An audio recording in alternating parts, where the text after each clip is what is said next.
खौफनाक ऐप, एक अमेरिकी हॉरर कहानी। प्यारे दर्शकों, मैं फिर से डरावनी फिल्म लेकर आया हूं। आज हम एक अमेरिकी हॉरर सीरीज की कहानी जारी रखेंगे। कहानी एक रात की पार्टी से शुरू होती है जहां कुछ कॉलेज छात्र एक नए ऐप पर चर्चा कर रहे थे। कहा जाता है कि ये ऐप बताता है कि आप कब तक जीवित रहेंगे। लीसा को एक अजीब विचार आया। उसने सोचा, किसकी उम्र सबसे कम है, कौन आज का खाना खरीदेगा। शाओमी शुरू में भाग नहीं लेना चाहती थी, लेकिन दोस्तों के कहने पर मान गई। उसने फोन निकालकर ऐप इंस्टॉल किया। ये सब करने के बाद लीसा का फोन दिखाया कि वो यहाँ उम्र डालें साल जिएगी। काली लड़की और घुंघराले बाल वाली 40 साल। शाओमेई का चेहरा बहुत परेशान दिखा। दोस्तों के जोर देने पर शाओमेई ने अपना फोन दिखाया। फोन ने बताया कि उसे सिर्फ 3 घंटे बचे हैं। शाओमेई को परेशान न करने के लिए दोस्तों ने कहा कि इसे ज्यादा गंभीरता से न लें। माहौल को अजीब न बनाने के लिए शाओमेई का बॉयफ्रेंड शाओदी ने शराब पीना शुरू किया। पार्टी खत्म होने के बाद शाओदी बहुत ज्यादा पी चुका था, लेकिन अपनी शराब की ताकत दिखाने के लिए उसने जिद की कि वो गाड़ी चलाएगा और शाओमेई को चिंता न करने को कहा, सब ठीक हो जाएगा। पर शाओमेई को लगा कि वो शेखी बघार रहा है और उस ऐप की भविष्यवाणी के साथ उसे लगा कि वो ठीक से नहीं चल पा रही। घर जाते समय शाओमेई को लगा कि कोई उसका पीछा कर रहा है। सामने के कूड़ेदान के पास एक अजीब सा पुतला भी रखा था। शाओमेई डर गई और घबरा गई। तभी अचानक फोन की घंटी बज उठी। उसने फोन निकाला। फोन ने बताया कि उसे सिर्फ 2 मिनट बचे हैं। शाओमेई अब सच में डर गई। वो जल्दी से घर की ओर भागी। पानी पीने के लिए बाथरूम गई। बाथरूम से अजीब आवाज आई। जैसे ही शाओमेई पर्दा खोलने वाली थी, फोन फिर से बज उठा। काउंटडाउन खत्म होते ही शाओमेई गिर पड़ी। उसी समय शाओमेई का एक्सीडेंट हो गया। कार एक पेड़ से टकरा गई। शाओदी बुरी तरह घायल हो गया पर बच गया, लेकिन एक पेड़ की शाखा सहयात्री सीट में घुस गई। साफ था, ये सब शाओमेई के लिए था।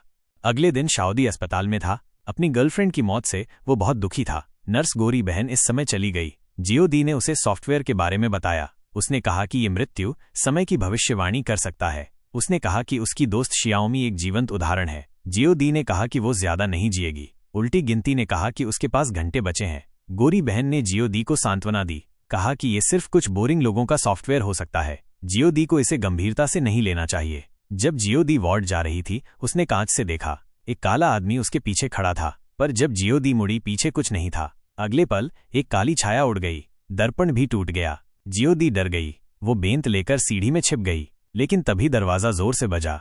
लगा कुछ अंदर आना चाहता है। जियोदी घबरा गई। गलियारे की रोशनी अचानक बुझ गई। उसने जल्दी से फोन निकाला। उस पर 1 मिनट सेकंड बचे थे। जियोदी बहुत डर गई। वो जल्दी से यहां से जाना चाहती थी, लेकिन गलियारे का दरवाजा बंद था। तभी नीचे से अजीब दरवाजा खुलने की आवाज आई। जियोदी डर से इधर उधर देखने लगी। अचानक एक काला साया ऊपर गया। फिर कदमों की आवाज सुनाई दी। जियोदी पहले से ही डर गई थी। जैसे आवाज पास आई, एक औरत दिखाई दी। जियोदी ने कमजोर रोशनी में देखा। वो उसकी मृत दोस्त शियाओमी थी। जियोदी चिल्लाने लगी। अगले ही पल उसकी दोस्त मुड़ गई। गिरे फोन पर समय शून्य हुआ। जियोदी भी सीढ़ियों से गिर गई। जब गोरी बहन को जियोदी की मौत की खबर मिली, वो भी परेशान हो गई। कल ही गोरी बहन ने सहकर्मी को वो सॉफ्टवेयर डाउनलोड करवाया था। उत्सुकता में उसने भी एक डाउनलोड किया, लेकिन डरावनी बात यह थी कि उसे सिर्फ 2 दिन बचे थे। वो डर गई। वो जल्दी से मुर्दा घर गई और जियोदी का फोन निकाला। गोरी बहन जानना चाहती थी कि क्या जियोदी की मौत सॉफ्टवेयर से जुड़ी थी। उसने कई बार कोशिश की, पर फोन अनलॉक नहीं हुआ। सुनहरे बालों वाली लड़की ने शाओदी का शव खींचा, आंखें खोलीं और फोन अनलॉक किया। उसका अनुमान सही था। उल्टी गिनती 0 हुई। अचानक शव ने उसे छुआ। वो डर गई। उल्टी गिनती का दृश्य याद आया। उसका काम करने का मन नहीं था। उसने पिता को फोन किया, कहा वीकेंड पर काम करेगी, माँ की कब्र नहीं जाएगी, क्योंकि उल्टी गिनती पर मृत्यु का समय कब्र जाने के समय था। तभी अस्पताल के निदेशक ने उसे बुलाया और मदद मांगी। जैसे ही वो गई, निदेशक ने उसे छेड़ने की कोशिश की, लेकिन उसने मना किया और निदेशक को धक्का दे दिया। शाम को घर लौटकर उसने उल्टी गिनती ऐप के बारे में खोजा और कुछ पता चला। एक वेबसाइट पर सभी ने कहा कि उन्होंने ये ऐप डाउनलोड किया था। उसे एक वीडियो मिला जो एक पीड़िता ने मरने से पहले बनाया था। वीडियो में लड़की ने कहा कि उसका समय खत्म हो रहा है और कहा कि वो अभी भी कुछ अजीब चीजें देख और सुन सकता है। कल रात ही उसका भाई, जो कई वर्षों से मरा हुआ था, घर पर फिर से प्रकट हुआ और लड़की ने कहा कि वो इन भूतों से उदास हो गई थी। जैसे ही उसने ये कहा, उसने कुछ भयानक देखा और बहुत डरावनी हरकत में काम किया और फिर मौके पर ही उसकी मौत हो गई। जैसे ही गोरी लड़की कंप्यूटर बंद करने वाली थी, मृत शाओदी अचानक प्रकट हुई। वो डर गई और उसने जल्दी से दीपक जला दिया। जब उसने फिर से देखा तो जियोदी बिना कोई निशान छोड़े गायब हो गया था और इस समय मोबाइल फोन ने फिर से एक भेदी चीख निकाली। सुनहरे बालों वाली लड़की ने घबराहट में सीधे अपना मोबाइल फोन गिरा दिया। उसे लगा कि ये रास्ता नहीं है, इसलिए अगले दिन सुनहरे बालों वाली लड़की व्यापार हॉल में आई। वो सोचती है कि एक नया फोन उल्टी गिनती सॉफ्टवेयर से छुटकारा पाने में सक्षम हो सकता है। जब उसे मोबाइल फोन मिला तो उसने जल्दी से स्क्रीन को स्वाइप किया और ये सुनिश्चित करने के बाद कि मोबाइल फोन पर कोई सॉफ्टवेयर नहीं था, गोरी लड़की को भी बहुत राहत मिली और स्टोर के मालिक को अच्छी समीक्षा देने के लिए अपना मुंह खोला। अक्सर इस समय बुरी चीजें होने वाली हैं। मोबाइल फोन अचानक कंपन हुआ और सुनहरे बालों वाली लड़की ने फोन उठाया और उसे देखा, और जब उसने गिनती की तो सॉफ्टवेयर ने वास्तव में इसे अपने आप स्थापित करना शुरू कर दिया। गोरी लड़की जल्दी से दुकान में गई और प्रशंसा वापस लेने के लिए दौड़ी। सॉफ्टवेयर एक कुत्ते की खाल के प्लास्टर की तरह है, चाहे वो कुछ भी करे इसे हटाया नहीं जा सकता है। ये देखकर कि मामला इस बिंदु पर आ गया था, गोरी लड़की के पास भागने के अलावा कोई विकल्प नहीं था। सॉफ्टवेयर की वजह से उसने कार के पीछे सुंदर आदमी को लगभग टक्कर मार दी, लेकिन जब उसने उलटते रडार को देखने के लिए ऊपर देखा, कार के पीछे काले रंग में एक आदमी अजीब तरह से खड़ा था। लेकिन जब मैंने पीछे मुड़कर देखा तो कार के पीछे कुछ भी नहीं था। जब गोरी लड़की हैरान दिखी तो डरावने हाथों की एक जोड़ी फैली हुई थी और गोरी लड़की इतनी भयभीत थी कि उसने सीधे एक्सीलरेटर पर एक पैर से सुंदर लड़के की कार को टक्कर मार दी। जब वो सुंदर आदमी अंतहीन बकबक कर रहा था, एक छोटा काला दुकान से बाहर चला गया। सुंदर आदमी ने देखा कि दूसरे पक्ष के साथ खिलवाड़ करना आसान नहीं था, इसलिए उसने और कुछ नहीं कहा और अपनी कार का मुआवजा लेने के बाद घर चला गया। जियो ही ने अपना मोबाइल निकाला, उसने भी वही सॉफ्टवेयर डाउनलोड किया था। लगता था उसके पास समय कम बचा है। बार में चर्चा हुई क्यों दूसरे लंबा जीवन जी सकते हैं जबकि उन्हें जल्दी जाना पड़ रहा है। डाउनलोड करते वक्त ध्यान नहीं दिया, प्रक्रिया नहीं देखी। फिर मुस्कुराते हुए शराबी को देखा, दोनों ने एक दूसरे को बेवकूफ बनाया। शराबी रजिस्टर करना चाहता था, वे रोकने लगे। फोन पर यूजर एग्रीमेंट था, कहा गया भाग्य बदलना अवैध है, शैतान आकर मार देगा। जियो ही को याद आया, सॉफ्टवेयर देखकर उसने ट्रेन रद्द की। सुनहरे बालों वाली ने भी यात्रा योजना रद्द कर दी। शैतान से जुड़ा सोचकर दोनों चर्च गए पादरी से हल पूछने के लिए। उनकी कहानी सुनकर पादरी को एक मशहूर कहानी याद आई। एक राजकुमार को युवा उम्र में मोर्चे पर भेजा गया। बूढ़े राजा ने हौसला बढ़ाने भेजा, पर राजकुमार सोचता था अगर वो मरा तो भाई गद्दी नहीं छीनेगा। उसने एक ज्योतिषी से पूछा क्या वो युद्ध में मरेगा। महिला ने सीधे नहीं कहा, पर्ची दी जिसमें लिखा था 3 दिन बचे हैं ठीक युद्ध के समय। महिला ने चेताया भाग्य न बदले। राजकुमार मान गया, लौटकर भाई को युद्ध भेज दिया। सौभाग्य से भाई बच गया और दुश्मन को हरा दिया। दानव ने जल्द ही राजकुमार को ढूंढ लिया और उसे बुरी तरह प्रताड़ित किया। 3 दिन की समय सीमा पूरी होते ही उसने राजकुमार की जान ले ली। पुजारी की कहानी सुनकर छोटू और काले को लगा कि वे मर जाएंगे। सौभाग्य से पुजारी ने इसका समाधान बताया। उन्हें सॉफ्टवेयर के बैकएंड में घुसकर कोड में कोई मंत्र या ऐसा कुछ देखना था। फिर दोनों मोबाइल स्टोर मालिक के पास गए, पर उसने कहा कि उसे रात में ब्लाइंड डेट पर जाना है, इसलिए उसने मना कर दिया। मजबूरन उन्हें अपनी सारी बचत निकालनी पड़ी। पैसे देखकर बूढ़ों ने सॉफ्टवेयर क्रैक कर दिया, पर कोड लैटिन में था जिसे कोई समझ नहीं पाया। सुनहरी ने पहले फोन से फोटो ली। अंदर जाने पर उन्हें कई लोगों के नाम और समय मिले।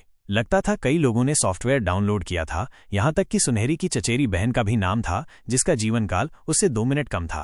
फिर बूढ़े ने बैकएंड का समय बदलने में मदद की और सबका समय बदलने लगा। चचेरी बहन का आयु 86 साल हो गया और वो लंबे समय तक जी सकती थी। दोनों मुस्कुराए। रात में छोटू सुनहरी के घर में रहा।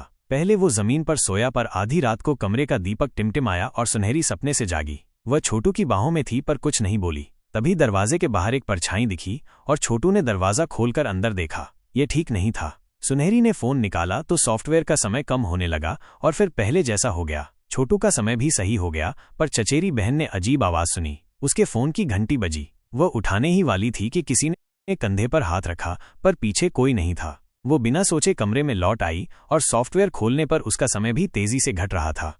तभी बाहर की बत्तियां टिमटिमाने लगीं। चचेरी बहन दरवाजा बंद करने दौड़ी, पर मुड़ते ही वो अजीब तरह से खुल गया। उसे लगा कुछ गड़बड़ है, तो वो जल्दी से पलंग के नीचे छिप गई। कुछ ही देर में उसके ऊपर का पलंग अचानक हट गया। वो घबराकर कमरे से भागी और आने वाले दोनों से टकरा गई। फिर तीनों चर्च के दरवाजे पर पहुंचे। पादरी ने सॉफ्टवेयर देखते ही समाधान सोच लिया, क्योंकि बड़े अक्षरों का अर्थ था ये सब शैतान का शाप है। पादरी ने बताया हर शाप का तोड़ होता है। शैतान झूठा है, शाप तोड़ने को उसका झूठ साबित करना होगा। कोई जल्दी नहीं मरना चाहता, पर मौत से बचना भी शैतान का झूठ साबित करेगा। पादरी ने काले को क्रॉस दिया और नमक से चक्र बनाया ताकि शैतान पास ना आए। अचानक बत्तियां बुझीं। शैतान आया देख सब चक्र में भाग गए। शैतान पीछे आया, चक्र के पास जलने लगा, पर उसने हार नहीं मानी। उसने काले को भ्रमित किया। एक खिलौना डायनासोर से उसका मृत भाई प्रकट हुआ। बचपन में भाई बीमार था, माता पिता उसे ज्यादा प्यार करते थे। एक रात काले ने भाई का खिलौना चुरा लिया। संयोग से उसी रात भाई मर गया। काले को लगा वही जिम्मेदार है। वह खिलौना लौटाने चक्र से बाहर निकला, तभी शैतान उसे खींच ले गया। कई लोग लौकी के बूढ़े दादा की तरह एक एक करके पीछे भागे। पुजारी चिल्लाने लगा, पर रोक न सका। सुनहरी बाल वाली ने पीछा किया। जियो हेई ठीक था, पर अचानक कार आई, वह मर गया। मोबाइल शून्य हुआ। चचेरी बहन भी दुर्घटनाग्रस्त हुई। दौड़ते समय पेट में लोहे की छड़ घुसी। सुनहरी बाल वाली बहन को अस्पताल ले गई। टीवी पर देखा, ट्रेन दुर्घटना में सब मरे। वही ट्रेन थी जिसमें जियो हेई बैठने वाला था। सुनहरी बाल वाली गहरी निराशा में डूब गई। तभी पिछली बार उसे परेशान करने वाला अस्पताल निदेशक आया। 50 साल और जीने की सोच। उसने एक योजना बनाई। निदेशक के दफ्तर में गई, कहा अचानक समझ आया, युवाओं को आगे बढ़ना चाहिए। नेता को लुभाया, एकांत में बात करने को कहा। नेता लालच रोक न सका, पीछे आया। सोचा छुपन छुपाई खेल रही है, पर वो शिकार बन गया था। सुनहरी देखी सही समय, मारने को तैयार। शैतान देख न सका, सीधे हस्तक्षेप किया। सुनहरी जानी शैतान डरा, छड़ी से पीछा किया। निदेशक को बुलाया, उसे जमीन पर पटका। शैतान देखा सुनहरी ज्यादा क्रूर, चचेरी बहन पर हमला किया। उसे कमरे से बाहर फेंका। चचेरी बहन बचाने सुनहरी ने राजा को धोखेबाज दिखाया। निदेशक को मारना मुश्किल, खुद मरने का फैसला किया। अभिशाप तोड़ चचेरी बहन बचाने के लिए शैतान ने सुनहरी की मृत मां दिखाई। आंसू देख सोचा, वो भ्रमित हो गई। अगले पल उसने दवा अपनी बाह में डाली। शैतान गुस्से से चिल्लाया। सुनहरी गिरी, उसे जिलाने की कोशिश की, पर व्यर्थ। शैतान राख हो गया। चचेरी बहन दर्द में बहन को उठाया। बाह पर लिखा देखा, जमीन की बोतल में इलाज है। चचेरी बहन ने बिना सोचे बाह पर टाइप किया। दोनों गले मिली और रोईं। अंत में सुनहरी जी उठी। और इस तरह कहानी यहीं खत्म होती है। देखने के लिए धन्यवाद। मिलेंगे अगली वीडियो में।